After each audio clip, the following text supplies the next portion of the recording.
हमारी पिछली वीडियो में हमने सीखा कि कैसे एक शिपिंग मॉडल बनाया जाए और व्यवसाय के अनुकूल डिलीवरी मॉडल चुनकर ग्राहकों को बेहतर सेवा कैसे दी जा सकती है। इस वीडियो में हम भुगतान और निपटान और उनसे जुड़े नियमों और नीतियों के बारे में जानेंगे। हम इसमें शामिल करों और उन्हें बिना किसी समस्या के करने के बारे में भी जानेंगे। ओएनडीसी नेटवर्क से खरीदे गए किसी भी उत्पाद या सेवा में हमेशा कुछ व्यावसायिक तत्व होंगे जिन्हें हमने आपके लिए 5 व्यापक उपसमूहों के तहत सरल बनाया है। 1. क्रेता मूल्य। 2. क्रेता एप्लीकेशन शुल्क। 3. विक्रेता एप्लीकेशन शुल्क। 4. गेटवे शुल्क। 5. ओएनडीसी नेटवर्क शुल्क। यदि डिलीवरी का भुगतान भी खरीदार द्वारा किया जाता है तो उसमें भी समान 5 घटक होंगे। ध्यान दें कि शुरुआती महीनों में गेटवे या ओएनडीसी शुल्क नहीं लगता है। हमारी मूल्य निर्धारण संरचना का पहला घटक क्रेता मूल्य है। ये अंतिम राशि है जो ग्राहक ओएनडीसी नेटवर्क पर भुगतान करता है। 4 अतिरिक्त घटक हैं जो विक्रेता द्वारा प्राप्त शुद्ध राशि के साथ सामूहिक रूप से क्रेता मूल्य बनाते हैं।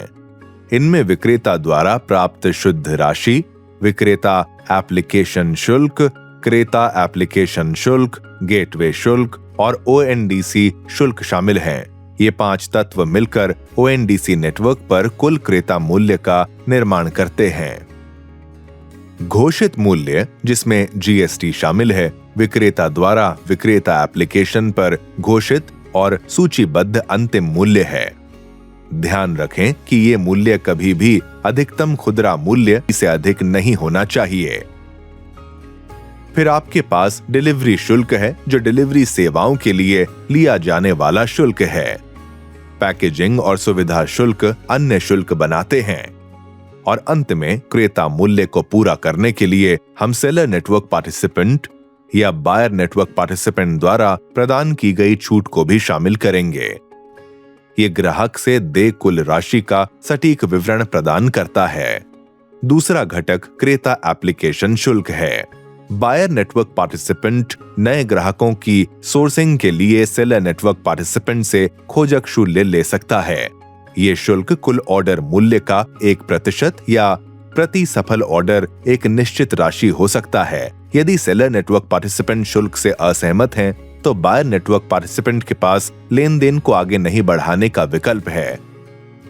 अगला घटक विक्रेता एप्लीकेशन शुल्क है। Seller network participant catalogue item listing के लिए प्रत्येक सफल ऑर्डर पर शुल्क ले सकता है और शुल्क की शर्तों पर सेलर नेटवर्क पार्टिसिपेंट ऐप और विक्रेता द्वारा आपसी सहमति व्यक्त की जाएगी। शुल्क के विभिन्न मॉडल हो सकते हैं, जैसे कि हर लेनदेन की प्रतिशत के आधार पर निश्चित लेनदेन शुल्क या स्लैब आधारित शुल्क। ओएनडीसी नेटवर्क इस शुल्क के निर्धारण में शामिल नहीं होगा। विक्रेता चाहें तो इस शुल्क को अपने उत्पादों की कीमत में जोड़ने का विकल्प चुन सकते हैं। आपको इसका एक उदाहरण देने के लिए एक बायर नेटवर्क पार्टिसिपेंट या एक सेलर नेटवर्क पार्टिसिपेंट नेटवर्क पर लॉजिस्टिक्स सेवाएं प्राप्त कर सकता है, लेकिन भुगतान की शर्तें दोनों पक्षों के बीच सहमत शर्तों के अनुसार लॉजिस्टिक्स विक्रेता एनपी के साथ तय और निपटान की जाएंगी। चौथा घटक लॉजिस्टिक्स है। इसका सीधा सा अर्थ है डिलीवरी प्रक्रिया, कि ग्राहक को ऑर्डर कैसे भेजा जाता है। इसमें अतिरिक्त खर्च आता है और बायर नेटवर्क पार्टिसिपेंट या सेलर नेटवर्क पार्टिसिपेंट एक डिलीवरी पार्टनर को किराए पर ले सकता है, जिसकी सेवाओं के लिए वे खरीदार से शुल्क भी ले सकते हैं और नहीं भी। भुगतान और निपटान का आखिरी घटक ओएनडीसी नेटवर्क शुल्क और भुगतान गेटवे शुल्क है। भुगतान गेटवे और ओएनडीसी नेटवर्क अपने समझौते के अनुसार बायर नेटवर्क पार्टिसिपेंट या सेलर नेटवर्क पार्टिसिपेंट या दोनों से शुल्क ले सकते हैं। शुरुआती महीनों में भुगतान गेटवे और ओएनडीसी नेटवर्क सेवाएं मुफ्त में उपलब्ध हैं। ये शुल्क क्रेता के मूल्य में नहीं जोड़ा जाएगा और बायर नेटवर्क पार्टिसिपेंट या सेलर नेटवर्क पार्टिसिपेंट द्वारा अलग से भुगतान किया जाएगा। अब जबकि हमने भुगतान और निपटान के व्यवसायिक घटकों को जान लिया है, चलिए बायर नेटवर्क पार्टिसिपेंट एकत्रीकरण और निपटान की शर्तों को देखें। बायर नेटवर्क पार्टिसिपेंट और सेलर नेटवर्क पार्टिसिपेंट दोनों को सहमत होना होगा और उस तरह इन शर्तों को निर्धारित करना होगा। सबसे पहले उन्हें बायर एप्लीकेशन शुल्क पर समझौता करना होगा कि क्या ये शुल्क निश्चित राशि है या सेलर नेटवर्क पार्टिसिपेंट द्वारा भुगतान की जाने वाली कुल ऑर्डर राशि का प्रतिशत है। इसके बाद वे कार्य चालू करने पर निर्णय लेते हैं और सहमत होते हैं। कौन सा विशिष्ट कार्य प्राप्तकर्ता के साथ भुगतान निपटान को चालू करेगा, जैसे ऑर्डर डिलीवरी, रिटर्न या रिटर्न अवधि का पूरा होना। फिर हमारे पास निपटान प्रक्रिया है जो कार्य चालू करने और भुगतान निपटाने के बीच का समय है। आमतौर पर यह एकत्रीकरण, शिपमेंट, डिलीवरी या वापसी प्रक्रिया के अंत से कार्य दिनों की निर्धारित संख्या होती है। अगला रोक राशि है, जो भुगतान का प्रतिशत है जिसे भुगतान एकत्र करने वाला एक निश्चित कार्य चालू होने तक रोक कर रखता है, जैसे कि खरीदार डिलीवरी के बाद भुगतान का 50% और वापसी प्रक्रिया के बाद बाकी 50% का भुगतान करना चुन सकता है। और अंतिम लेकिन कम महत्वपूर्ण नहीं, सेलर नेटवर्क पार्टिसिपेंट और बायर नेटवर्क पार्टिसिपेंट दोनों को वापसी प्रक्रिया पर सहमत होना होगा, जो कि डिलीवरी, शिपमेंट या एकत्र करने के बाद के दिनों की संख्या है जिसके भीतर खरीदार अपने वापसी योग्य उत्पाद को वापस कर सकता है। चलिए भुगतान संबंधी अन्य प्रश्नों पर चलते हैं। अब बस एक और बचा है और वह रद्दीकरण और धन वापसी है।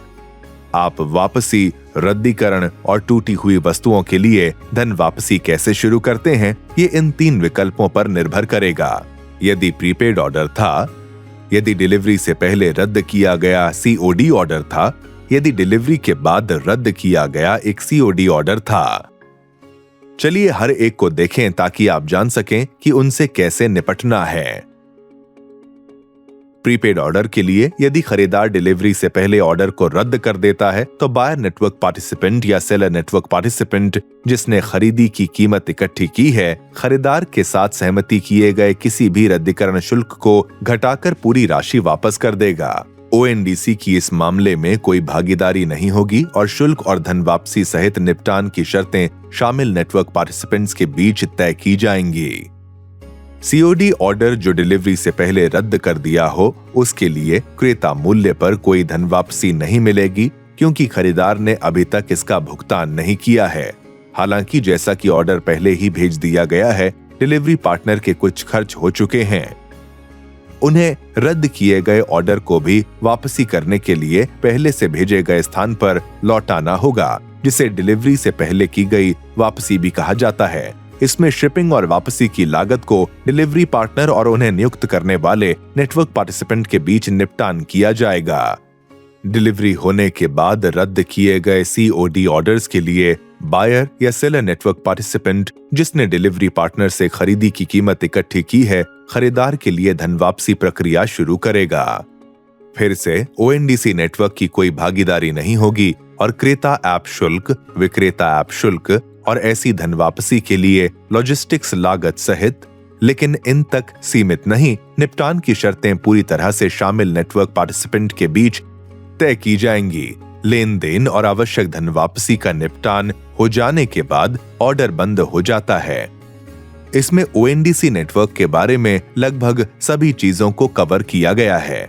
अब आप लगभग एक विशेषज्ञ बन चुके हैं, लेकिन हमेशा की तरह जानने के लिए बस एक आखिरी चीज बची है, जो है कर। और ये हमारा आखिरी विषय होगा, व्यवसाय चलाते समय शामिल विभिन्न करों को समझना।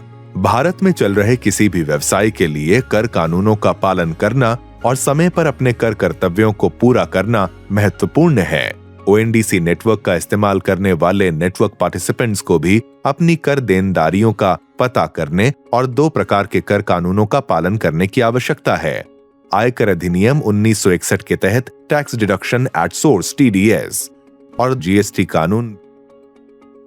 GST कानूनों के तहत नेटवर्क पार्टिसिपेंट्स को CGST अधिनियम 2017 और इसके नियमों का पालन करना चाहिए। हालांकि राज्य GST कानून भी लागू हो सकते हैं और जिस राज्य में व्यवसाय चल रहा है उसके आधार पर अलग हो सकते हैं। नेटवर्क पार्टिसिपेंट्स के लिए इन करों के बारे में जागरूक होना महत्वपूर्ण है ताकि वे उस तरह उन्हें पूरा कर सकें। मुश्किल लग रहा है? चिंता मत कीजिए, हमने इसे आपके लिए सिर्फ 2 प्रकार में सरल बनाया है ताकि इसे समझना आसान हो।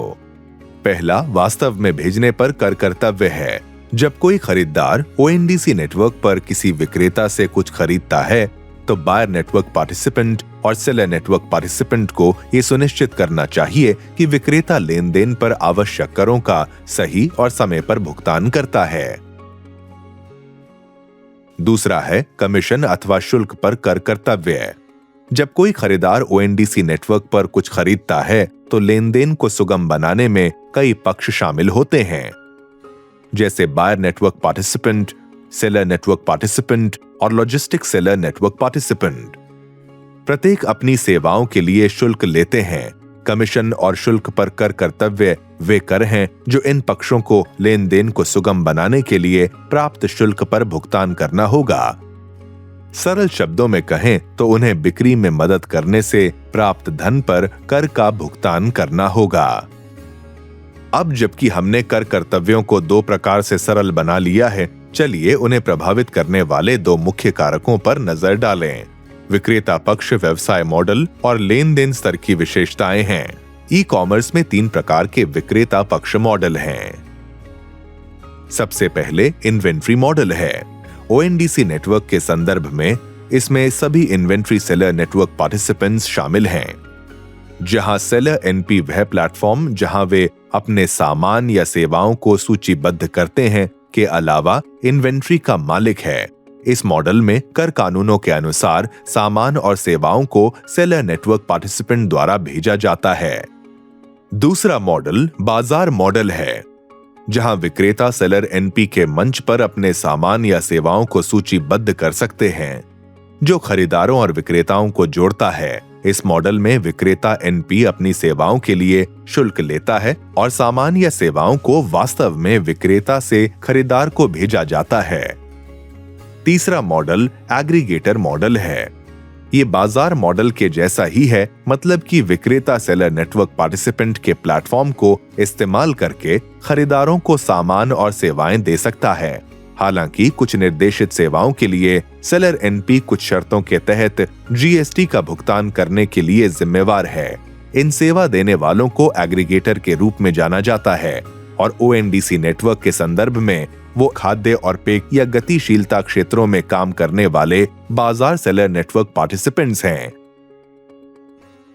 जब ई कॉमर्स में करों की बात आती है तो लेन देन स्तर के कुछ विवरण कर देनदारियों को प्रभावित कर सकते हैं और ये जानना महत्वपूर्ण है कि इसे बेहतर ढंग से समझने के लिए किस प्रकार के प्रश्न पूछे जाएं, जैसे कि किसने भुगतान इकट्ठा किया, क्या लेन देन एक राज्य के भीतर था या अलग अलग राज्यों के बीच, डिलीवरी पार्टनरों को किसने संभाला और किसने कीमतों पर छूट दी। इन सवालों के जवाब जानने से आपको लेन देन के लिए भुगतान किए जाने वाले करों का पता लगाने में मदद मिलेगी। हम समझते हैं कि कर देना कभी कभी काम जैसा लग सकता है, लेकिन आज हमने जिन चरणों और तरीकों को जाना है उन्हें बनाए रखने से आपको अपनी प्रक्रिया को आसान तरीके से करने में मदद मिलेगी। इन चरणों के अलावा चूंकि क्रेता और बायर नेटवर्क पार्टिसिपेंट और सेलर नेटवर्क पार्टिसिपेंट को ई कॉमर्स संस्था माना जाता है, इसलिए ध्यान रखें कि कुछ नियम हैं जिनका उन्हें पालन करना चाहिए। ये आयकर अधिनियम की धारा 194 और सीजीएसटी अधिनियम की धारा 52 है। यदि आपने इन सभी आधारों को कवर कर लिया है तो आप जाने के लिए तैयार हैं। कर अनुपालन के बारे में अधिक जानने के लिए कृपया ओएनडीसी वेबसाइट देखें। हालांकि कर कानूनों पर नियमित रूप से दोबारा विचार किया जाता है और ओएनडीसी के मार्गदर्शन में सब कुछ शामिल नहीं हो सकता है, इसलिए कर अधिकारियों के साथ किसी भी मुद्दे से बचने के लिए चार्टर्ड अकाउंटेंट या कर सलाहकार जैसे विशेषज्ञों से सलाह लेना हमेशा सुरक्षित होता है। इस सेशन में हमने काफी कुछ सीखा है। हमने ओएनडीसी नेटवर्क पर भुगतान और निपटान करने वाले विभिन्न तत्व, निपटान शर्तें, रद्दीकरण और धन वापसी करने के तरीकों के बारे में सीखा। फिर हम करों के विषय पर गए कि कर क्या है और उनका भुगतान करने के लिए कौन जिम्मेदार है। यहाँ हमारी यात्रा पूरी हुई। जो बचा है वह आपके सपनों के व्यवसाय को जैसा आप हमेशा से चाहते थे वैसा चलाना है। यदि आप अभी भी ओएनडीसी नेटवर्क, इसकी सोच, इसके लक्ष्यों और प्रबंधन के बारे में और ज्यादा सीखने की इच्छा रखते हैं तो कृपया लिंक पर जाएं और हमें वहां हमारी बातचीत जारी रखने में खुशी होगी। फिर से मिलते हैं और आपकी शानदार व्यवसाय योजना के लिए शुभकामनाएं।